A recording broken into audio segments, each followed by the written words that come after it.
Use of This call is now being recorded. Transgenic animal, हम किस किस चीजों में ट्रांसजेनिक एनिमल्स का यूज रखते हैं। Now it has various use in agriculture, medicine and industries. उसका बहुत सारा यूज है एग्रीकल्चर में, मेडिसिन और इंडस्ट्रीज में। सबसे पहले हम मेडिसिन पॉइंट ऑफ व्यू देखेंगे। नॉर्मल फिजियोलॉजी एंड डेवलपमेंट, हम इसको यूज करते हैं नॉर्मल फिजियोलॉजी और डेवलपमेंट को स्टडी करने के लिए। They can be design to allow the study of the genes which regulate their function and normal growth and development. Example इसमें ILGF दिया है, insulin like growth factor, which are the receptors of growth factor.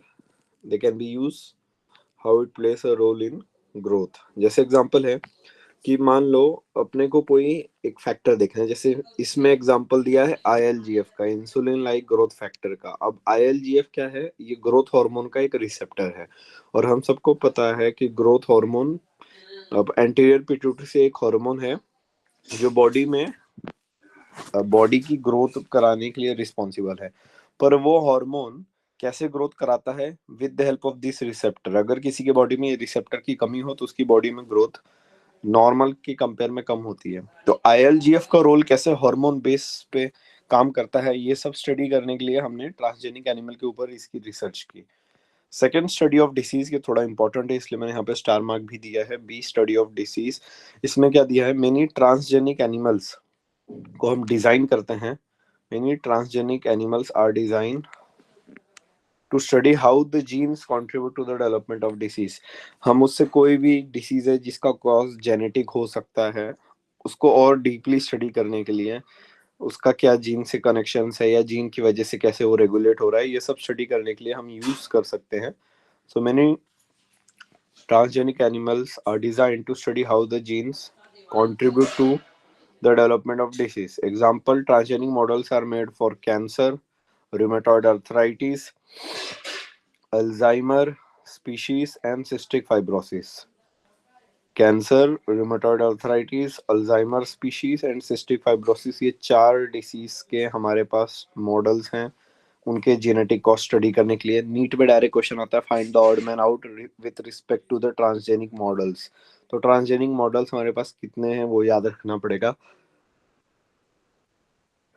Cancer, rheumatoid arthritis, Alzheimer's and cystic fibrosis. Okay, now biological products. तीसरा जो function है transgenic animal का, वो biological product है। मतलब कोई भी उनसे हम एक प्रोडक्ट यूज के लिए लेते हैं, जो वो प्रोड्यूस वो करते हैं पर यूज हम करते हैं, that is called biological product. और इस चैप्टर का सबसे ज्यादा क्वेश्चन इस टॉपिक से आता है, बायोलॉजिकल प्रोडक्ट्स है। Okay, now medicines are required to treat the disease. Medicines are required to treat the disease which are expensive, can be made using transgenic animal for obtaining biological product। जैसे मैंने आपको एक example दिया था कि जब diabetes 80s 90s में आया था, जब बायोटेक ह्यूमन इंसुलिन को नहीं बना रहा था, तो क्या दिक्कत हो रही थी? पहले पहले कैटल वगैरह से बना रहे थे तो वो काफी एक्सपेंसिव हो जा रहा था, उसको निकालना एनिमल से फिर उसको इंजेक्ट करना। तो एक वायल या एक इंजेक्शन तब बहुत ज्यादा एक्सपेंसिव थी। फिर जब से हमने बैक्टीरिया में इसको ग्रो करने लग गए हैं तो उसकी कॉस्ट काफी कम होने लग गई, जिसकी वजह से वो डेफिनेटली लार्ज स्केल पॉपुलेशंस पे पहुंचने लग गया, और एक मेडिसिन में न्यू डेवलपमेंट हुआ, revolutionise. Medicines required to treat disease which are expensive can be made by using TA for obtaining biological products. Example, Tracy is a ship, इसमें मैंने शिप का नाम लिखा है। Tracy is a ship used to produce a gene called alpha 1 antitrypsin for the treatment of emphysema। हमने Tracy नाम के ship के अंदर एक जीन प्रोड्यूस करा है जिसका नाम है अल्फा 1 एंटीट्रिप्सिन। ये नाम आपको पता होना चाहिए।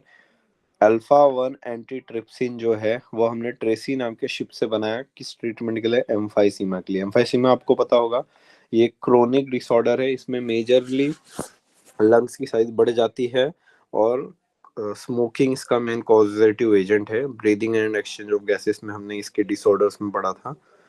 तो याद क्या रखना है, ट्रेसी जो शिप है उसको, उसके अंदर हमने ये जीन बनाया, कौन सा? Alpha 1 antitrypsin. और उस जीन को, प्रोडक्ट्स को हमने एम्फाइसीमा की ट्रीटमेंट में यूज किया. Okay, now second is similarly attempts are made to treat phenylketonuria and cystic fibrosis. और ऐसे ही मॉडल्स के थ्रू अभी 4 डिसीजेस पे तो हम ट्रीटमेंट ले ही रहे हैं एम्फाइसीमा के बाद. और भी हम लोग सिमिलर अटेम्प्ट से ट्रीटमेंट ले रहे हैं, जैसे cystic fibrosis and phenyl ketone urea.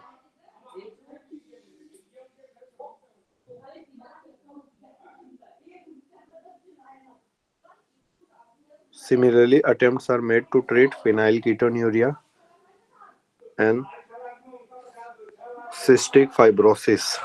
Now, in 1997, Rosie, a transgenic cow, was made to produce human protein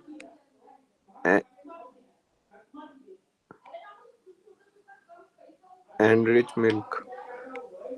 इन 1997 रोजी या ट्रांसजेनिक काउ जो बनाई गई थी उसको ह्यूमन प्रोटीन के लिए एनकोड किया गया. देखो यहाँ पे सबसे ज्यादा क्वेश्चन इंपॉर्टेंट है रोजी काउ का.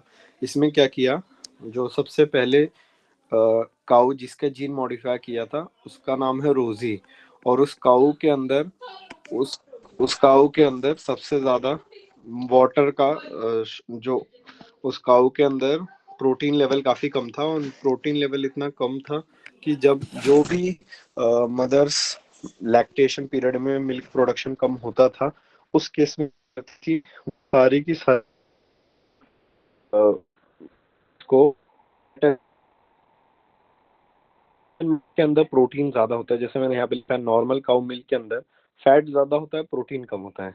जबकि ह्यूमन मिल्क के अंदर फैट कम होता है और बेबी के डेवलपमेंट के लिए हमें ज्यादा प्रोटीन चाहिए. के अंदर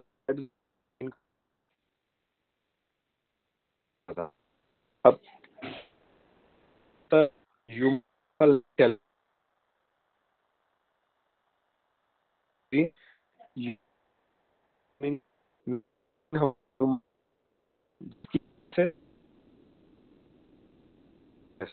फिर वो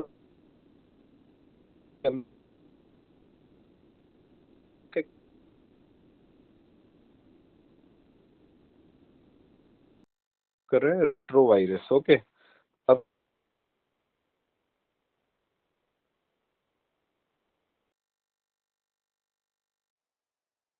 fat come ji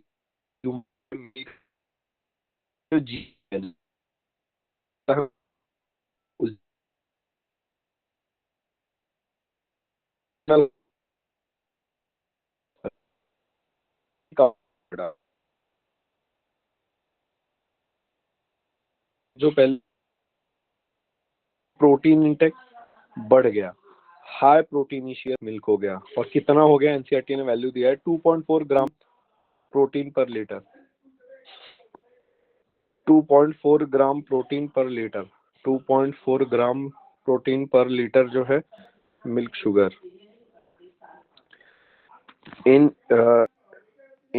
it was more balanced product for human babies than our natural cow's milk.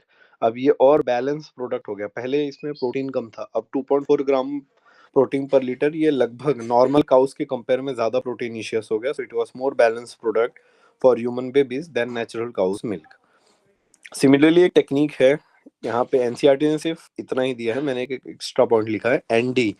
ND is, जैसे हमने पढ़ा था आरएनए इंटरफेरेंस, वैसे ही हमने एक टेक्निक बनाई डीएनए इंटरफेरेंस. और हमने इसकी नेमिंग ऐसे की ए एन डी और इंटरफेरेंस एनडी. तो एनडी नाम की एक हमने मंकी को प्रोड्यूस किया था. Okay, just a second. ANDi नाम की हमने एक ट्रांसजेनिक मंकी बनाई इन विच बायोल्यूमिनेसेंस जीन हमने इंसर्ट किया. Transgenic monkey in which bioluminescence gene of invertebrates what introduce in 2000. तो वो मंकी एल्यूमिनेट करी थी लाइट. अगर आपको याद होगा तो एनिमल किंगडम में टीनोफोरा के अंदर बायोल्यूमिनेसेंस प्रॉपर्टी था. तो हमने टीनोफोरा का जीन एक कॉर्डेट्स के अंदर डाला था, कॉर्डेट्स में भी वर्टिब्रेट के अंदर, बट शी बिकम स्टेराइल. ये तो हम सिर्फ चेक करें कि कितना कंपैटिबल हो सकता है कि इनवर्टिब्रेट्स और वर्टिब्रेट्स के जीन्स, इसलिए ये टेस्ट हुआ था। Now next topic is vaccine safety. अभी तक हम 3 चीजें पढ़ी हैं ट्रांसजेनिक एनिमल। पहला फिजियोलॉजी और डेवलपमेंट स्टडी करेगा, ये एज इट इज एनसीईआरटी में है, बस मैंने इसको थोड़ा सा इलेबोरेट किया है। Study of the disease.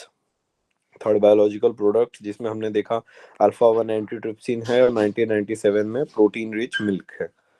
Next topic जो है वो है vaccine safety. No vaccine safety क्या है? अब आपको भी पता है कि हम लोग जब कोविड के टाइम पे थे तो हमें न्यूज में सुनने में आ रहा था अभी ह्यूमन ट्रायल नहीं शुरू हुआ है, अभी एनिमल ट्रायल चल रहा है। तो कोई भी वैक्सीन जो बनाई जाती है वो सबसे पहले डायरेक्टली ह्यूमन पॉपुलेशन पे ट्राई नहीं की जाती है, पहले हम सबसे पहले ट्रांसजेनिक एनिमल्स पे ट्राई करते हैं, क्योंकि वो भी मैमल्स है। अगर उनमें वो रिएक्शन दिख रहा है मतलब हमारे अंदर तो डेफिनेटली दिखेगा। तो सबसे कॉमनली मंकीज, चिंपैंजीज, माइस, इन सब के अंदर ये टेस्ट होते हैं। देन फिर वो कुछ ह्यूमन पॉपुलेशंस को सिलेक्ट किया जाता है, उनके अंदर वो चेक होते हैं। No vaccine safety. Transgenic mice are develop for use in treating the safety of vaccine. अगर हमें कोई वैक्सीन को ह्यूमन ट्रायल के लिए या ह्यूमन यूज के लिए रखना है तो उससे पहले हम लोग उसको एनिमल्स पे टेस्ट करते हैं, तो उससे हमें सेफ्टी वैक्सीन की पता चल जाती है। जैसे transgenic mice are use to test the safety of polio vaccine. हम किसके लिए यूज करते हैं? पोलियो वैक्सीन के लिए ये टेस्ट यूज करते हैं। Now chemical safety vaccine, this procedure helps to check the toxicity of the drug, hence called toxicity or safety testing. This procedure helps to check the toxicity of the drug.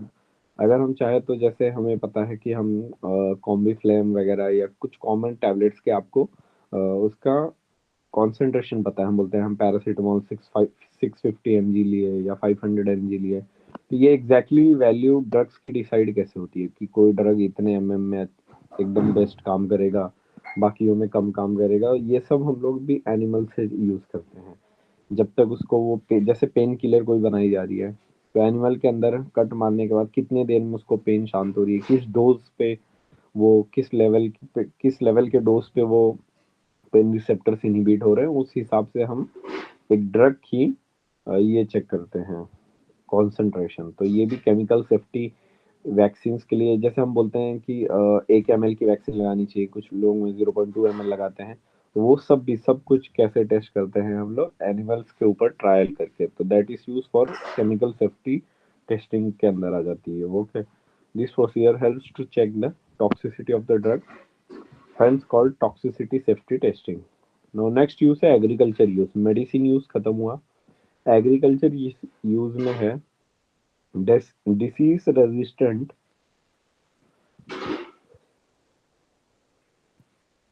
Disease resistant animals can be made.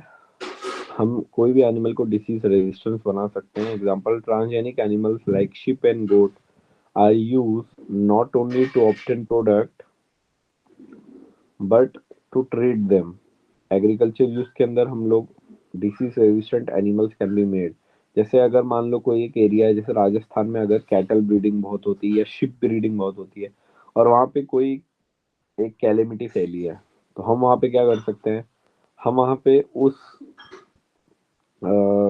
Calamities को या उस कोई pathogen फैला है वहाँ पे उस या कोई बैक्टीरियल डिसीज जो शिप को मार रहा है या उससे काफी डेथ हो रहे हैं, तो हम लोग क्या कर सकते हैं? डिसीज रेजिस्टेंट जीन जो उस बैक्टीरिया से हमें प्रिवेंट करने के लिए ये कर सकता है मदद, वो हम शिप्स के अंदर इंसर्ट कर सकते हैं और इससे वो नेचुरली इम्यून हो जाएंगे, जिसकी वजह से हम लोग उसको वहाँ पे कैटल ब्रीडिंग को और बढ़ावा दे सकते हैं। तो एनिमल यूज के अंदर हम उसको डिसीज रेजिस्टेंट बना सकते हैं। Okay,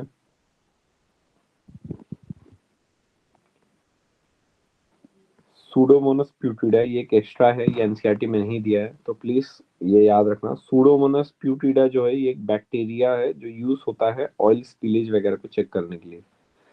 Pseudomonas प्यूटिडा also called super bug, ये याद रखना पड़ेगा, सुपर बग बोलते हैं।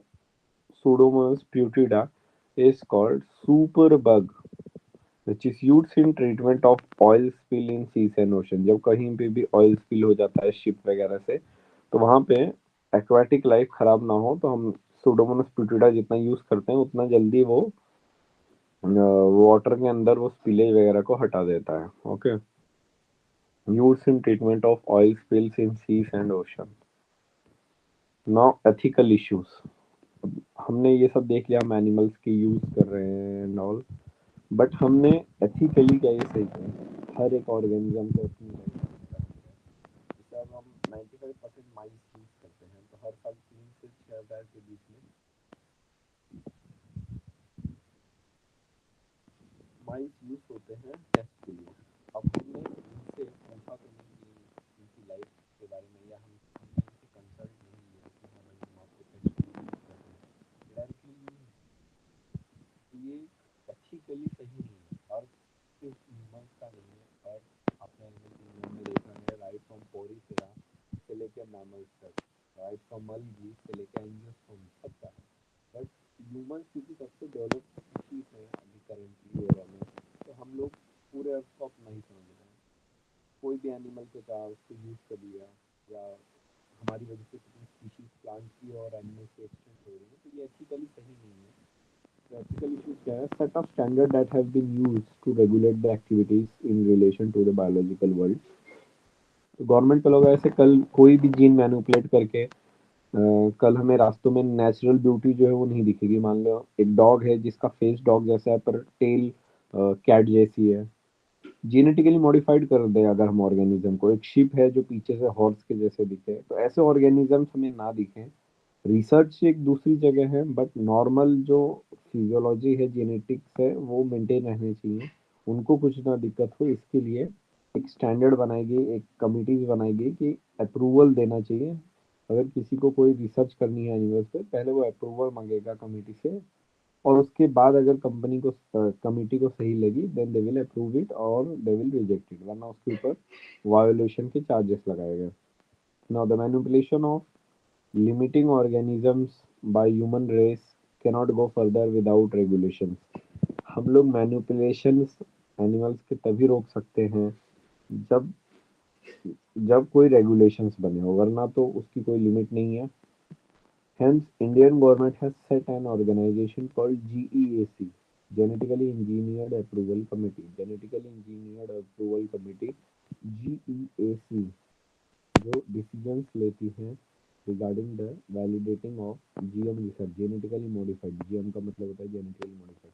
तो वो अप्रूवल, उससे अप्रूवल लेना पड़ता है कि मुझे इस ऑर्गेनिज्म में ये रिसर्च के लिए ये चेंजेस करने हैं। कमिटी को सही लगा, दे विल अप्रूव और दे विल रिजेक्ट। तो जीएम रिसर्च के लिए परमिशन देती है, safety for use in public services. Accordingly जिसको जो भी पब्लिक सर्विस के लिए कोई एनिमल को मॉडिफाई करना पड़ेगा, तो वो उससे पहले कमिटी से ये लेना पड़ेगा। तो इंडियन गवर्नमेंट ने कौन सी ऑर्गेनाइजेशन बनाई है? GEAC, genetically engineered approval committee. No patent, patent के बारे में हम सबको थोड़ा आइडिया है। हम बोलते हैं कोई भी न्यू डिस्कवरी हुई, दैट इज बेसिकली हम उसको पेटेंट करवा लेते हैं। आजकल पेटेंट के लिए बहुत ज़्यादा कंट्रीज में फाइट है, इंटर कॉम्पिटिशंस दिखते हैं to get a patent. The more patent the country have, the more research work वहाँ पे बहुत ज़्यादा चल रहा है, ये प्रमोट करेगा वो। अब patent is a set of exclusive rights granted by state. It is a set of exclusive rights granted by the state to an inventor for a limited period of time in exchange for a public disclose of an invention। Public disclosure से पहले एक set of rights जो state या authority उस inventor को दिया जा रहा है, जब तक पब्लिक डिस्क्लोजर ना हो जाए उस इन्वेंशन का इन द पब्लिक, तब तक के लिए हम उसको एक सेट ऑफ प्रॉफिट शेयरिंग देते हैं उस रिसर्च का।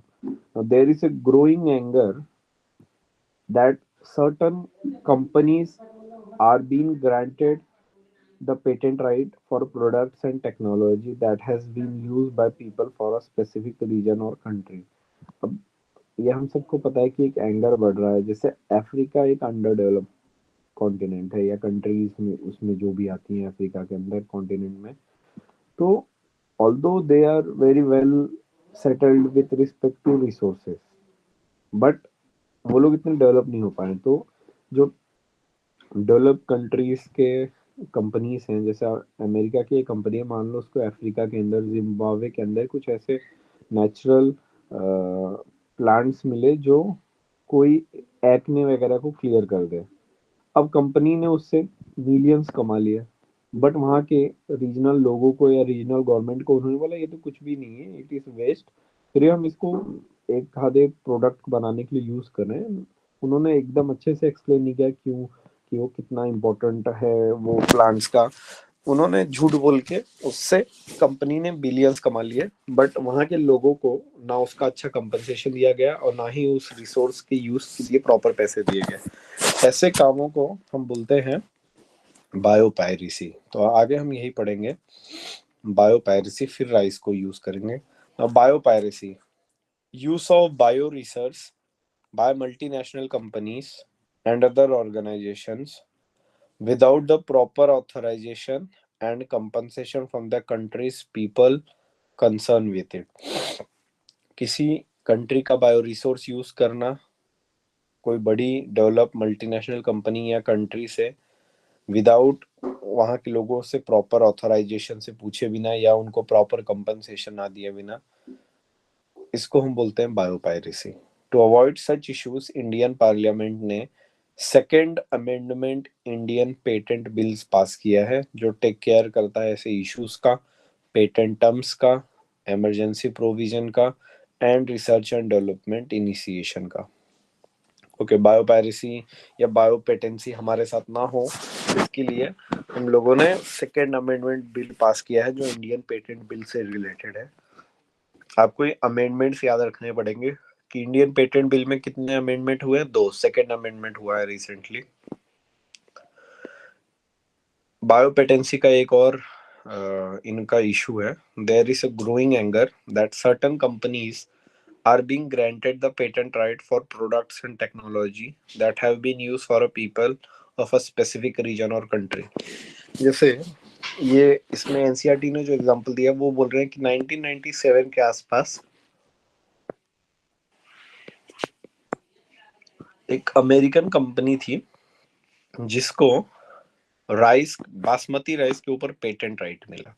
और बासमती राइस जो है आपको पता है एक एरोमा के लिए जाना जाता है, एक स्पेशल शेप साइज के लिए होता है। तो बासमती राइस के लिए 1997 में यूएस की एक कंपनी को पेटेंट राइट मिला, जबकि बासमती उसने ऐसे इंट्रोड्यूस किया कि जैसे उसने फर्स्ट टाइम डिस्कवर किया। बट हमारे हिस्ट्री में, हमारे कल्चर्स में, हमारे फोक रिलीजन्स के अंदर हम बासमती को या राइस को बहुत पहले से ही इम्पोर्टेंस देते आए हैं, और बासमती राइस इंडिया में बहुत पहले से यूज होता आ रहा है। तो ऑलरेडी उसका पेटेंट राइट हमें पहले मिलना चाहिए, हमने पहले यूज किया है। तो जैसे यहाँ पे एग्जांपल है, rice has been used by Asian countries back from 1000 years। India alone has 2 lakh varieties of rice. India के पास 2 लाख वैरायटीज ऑफ राइस है। उसमें से 27 वैरायटीज जो है वो सिर्फ और सिर्फ बासमती के लिए है। किसके लिए है? बासमती के लिए। 1997 American company got the right, but in 1997 American company got the patent right of basmati. किसके थ्रू मिला? ये नीट में क्वेश्चन आता है, US patent and trademark office. किसके थ्रू मिला? US patent and trademark office. आपको ये क्वेश्चन आता है किसने यूएस कंपनी को पेटेंट राइट दिया था? US government, US NGO, US trademark office. तो ये आपको ये भी पता होना चाहिए कि US patent and trademark office ने 1997 में कंपनी को ये दिया patent right. But the basmati has been grown by, वो जो भी कंपनी बासमती बनाई थी उस टाइम, वो एक्चुअली में इंडिया के ही सेमी डॉर्फ वैरायटीज का मिक्सचर थी।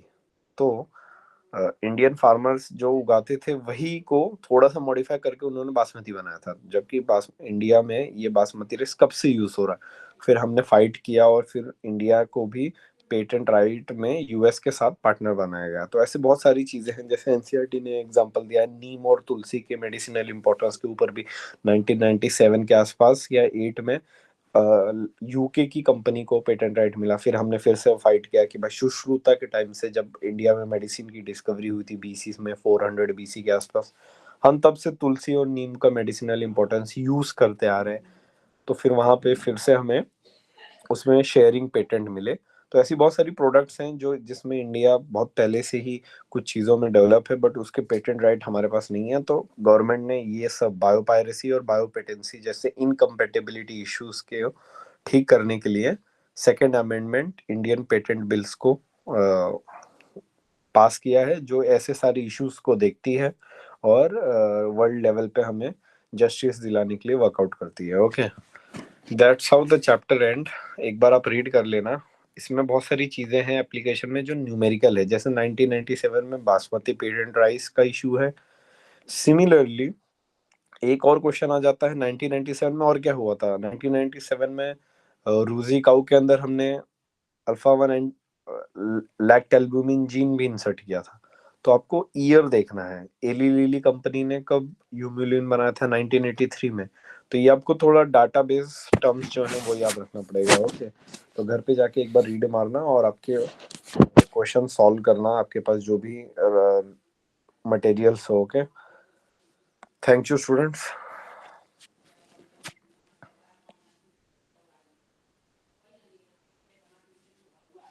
चलो, थैंक यू।